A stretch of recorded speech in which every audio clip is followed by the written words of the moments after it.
certainly a desperate ploy to try and say, well, if we're going to rid them of explosives, because what are you going to do? I mean, you're going to blow up your oil, which means you lose the oil, you lose the ship. The stuff won't be insured. Something's not insured properly anyway. It's not insured, causing massive environmental bit of damage. And threatening to commit suicide is not normally something that people actually respond to very well. I think what it does show is how sensitive the Russians are and actually how important this was in terms of what they're doing. I mean, the Russian economy is focused at the moment on the war. I mean, 8% of their GDP, maybe up to 40% of all government expenditure is actually being spent on the wartime economy. And the whole economy has been skewed towards military preparations and what's going on in Ukraine. So that's where they are as an economy. What's been sustaining it has been their oil and gas sales. Of course, those been hit by sanctions and also to some extent by, despite kind of the spikes being caused by the Israeli-Iran-America war, by overall a global drop in oil prices. So that huge buffer of a really significant war chest they had in February 22, ran through for about a couple of years, and they basically ran out from that point onwards. And since then, they've been running down their reserves. Their debt has been rising, and all the economists in Russia, and they've got some very good economists, including some people who worked in kind of some of the more central banks of the world, are basically saying the economy is in trouble. So oil is is absolutely critical for them. You combine that with the Ukrainian oil strikes particularly on their refining capacity, and the amount of money coming into the coffers is being reduced. If we could seriously close down, but this is the big issue, there are 700 shadow fleet tankers floating around the world at the moment. It's a massive number. It's carrying something like 75% of all Russia's oil and gas exports. It's massive. So if this could be turned into a significant campaign rather than a very welcome but a one-off effort, then I think there's real pressure to be put on the Russians, and the Russians will respond. They may not respond by blowing up one of their own tankers, which strikes me as an odd thing to do, but very typical of the kind of rhetoric and kind of violent, aggressive rhetoric you always get from Russians. But we should respond. We should expect a response back in the ways that we would find uncomfortable as well. We know that they're behind a lot of cyber attacks in the UK. We've seen them sort of sitting on top of our undersea water cables. They will respond because they always do. So I'm sure the government has thought through the consequences of this, but we as a country should expect the Russians will respond to this. Their economy is based on raw materials, marginally refined, but it's a raw material producing economy. We lost their sort of high-tech stuff they require to produce a bit of their own, but they have to import from elsewhere. So if you strike at the heart of their economy, their lifeline, which is their oil production and their ability to get that oil to consumers going to pay for it, then you really are hurting their economy and therefore hurting their war effort and hurting Putin's plans. That's the significance of this particular operation. It cuts right to the heart of what Putin needs in order to sustain his war. First of all, economic warfare has always been part of warfare. So you look all the way back, whether it be blockades. You can think back to sort of Elizabethan times, and Sir Francis Drake being sent out into the Caribbean to steal the Spanish silver fleet when it came back, or later on, the operation, the singeing of the King of Spain's beard by the raid on Cadiz. So this kind of warfare is as old as warfare itself, but it has a different tone at the moment, where we're not actually theoretically at war with Russia, but we're clearly involved in their conflict. So I suspect this is what we're looking at.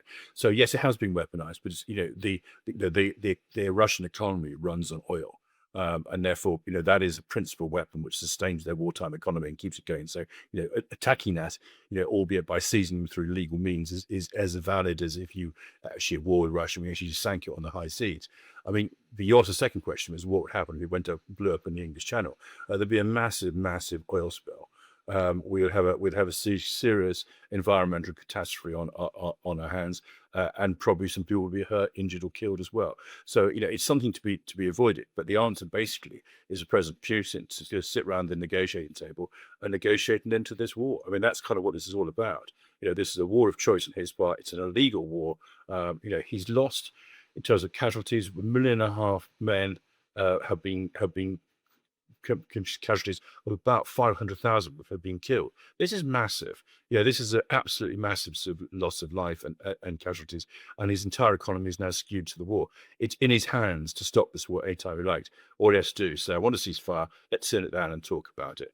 And what President Zelensky's already said is, he recognizes there'll be a sort of de facto ceasefire where we are on the ceasefire lines, it won't getting back the 20% of Ukraine that's being lost. But it might mean that they can start to sort of refocus themselves from where they've been, again, effectively a wartime economy, into some peaceful development without necessarily losing, if you like, the de jure right to those lost territories. Think about what happened with Germany at the end of the Second World War. It took until 1990 before the Germans accepted that the lost provinces were indeed lost completely. They used to mark them on their maps as under Polish administration. So this is effectively what I think the Ukrainians would do. They'd mark them as under Russian administration without giving up the long-term hope to recover some of them in due course with a different sort of leader in power in the Kremlin. But I think that's what the hope is. So yeah, we're going to get lots of bluffing and lots of threats from Putin, because that's what he does. But I think we should ignore them. And congratulations to the Royal Marines, the Royal Air Force, and the Royal Navy on an outstanding operation. More power to their elbow. This is a man. I mean, I always keep reminding people, this man started his career in the KGB, and he started his life in the KGB. He served in East Germany, served in Africa with them. He is on record as saying the collapse of the Soviet Union was the greatest geopolitical catastrophe of the 20th century, which is not quite how we view it in the West. He sees that the only way for Russia to be what he wants it to be a great power, is by effectively taking back under control those bits that they lost, of which Ukraine, which he sees as one of the sort of their kind of lost Russian brothers, is the primary one as well. But he said exactly the same thing about the Baltic states as well. His argument is they should have limited sovereignty, and this is a man who's not afraid to use violence, who regards aggression and rhetoric, it's aggressive rhetoric, as the normal part of doing business. I mean, you despair sometimes. Do you think, do you have any other register? Can you do anything other than threaten and bluster and attack? And sadly, that's historically what Russia has done at the expense of its own people and expense of almost everybody else around them as well. So that's kind of where we are with them. So I'm not surprised by what he's saying. It fits the pattern, but of course it makes it very difficult to deal with, because are they ever going to change? Well, the first thing is just making sure that the Black Sea can be used by Ukrainians so they can get their grain exports out. That's a really important thing they've had to do as well. So that was an important part of what they were doing.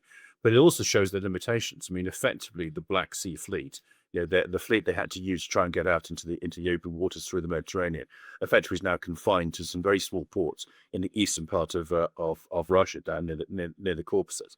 They've effectively been chased out some of their main Black Sea ports, and that demonstrates where, despite their power on land, they have got limitations. So I think the denial of the Black Sea to the Russian Navy has been an important Ukrainian victory, and a real indicator. They can't have their own way the whole time. It's also meant that the Ukrainians can then use the Black Sea as a means of attacking some of the ports and logistics installations in Russia as well. So it's been very significant, this move, and it's a real credit to the Ukrainians and people who've been supporting them that they've been able to achieve this. It may just be worth talking a little bit about what the Shadow Fleet consists of. And I said, it's some 700 vessels, and it's not always the same vessels, because what we've seen is a kind of program whereby the vessels are often being named. So they'll have a name one day, then they'll rename themselves from there, or they fly under what they call flags of convenience. These are often non-maritime nations. I mean, Mongolia, which is very much an inland country and doesn't have any sea whatsoever, has one of the largest registers of ships in the world, and that's because they're easy to use from that. Other tricks and techniques they've used transshipment. So they'll have the oil being transshipped from a shadow fleet to an acceptable fleet, if you like, vessel, and that vessel with the oil then appears at a port, and it's then refined, and the Russians get the money. So they're doing this the whole time. It's a major part of the way in which they're conducting their economy from there. They also try and avoid being seen. Most ships that they're supposed to require this in the international maritime law, are supposed to have what they call transponders on. The transponders signal where they are. Well, what they do is they switch them off. So they switch their transponders off. So it's switching transponders off, transshipment, flags of convenience, name changes. This is kind of standard technique, which is why it's so hard to pin them down sometimes. I mean, I think it's frustration, and I think Ukraine's very frustrated. You don't know who they are.